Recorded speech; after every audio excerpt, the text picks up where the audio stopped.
اسی لیے اصل مسئلہ میں عرض کر رہا تھا کہ دین، اصل دین تو توحید ہے، لیکن توحید کے انکار پر عذاب نہیں آیا۔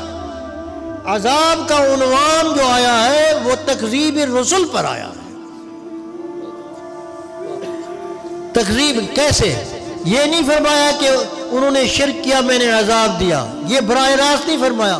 گو وجہ یہی تھی کہ انبیاء کی تعلیم کا بنیادی محور توحید کی تعلیم تھی، اور جنہوں نے انکار کیا وہ اتمام حجت کے بعد ہوا۔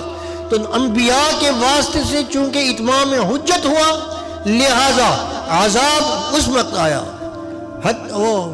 وما كنا معذبین حتی نبعث رسولا، جب تک رسول نہیں آئے اور ان کی تکذیب نہیں ہوئی اس وقت تک عذاب نہیں آیا۔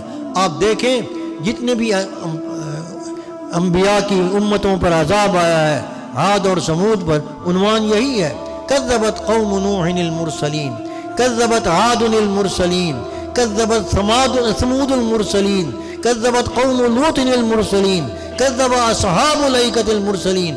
تکذیب پر یعنی کسی نبی کے جھٹلانے پر عذاب آیا ہے، کیونکہ یہ اللہ کی دلیل کو جھٹلانا ہے۔ اس کے بعد پوری حجت پوری ہو جاتی ہے اور عذاب آتا ہے۔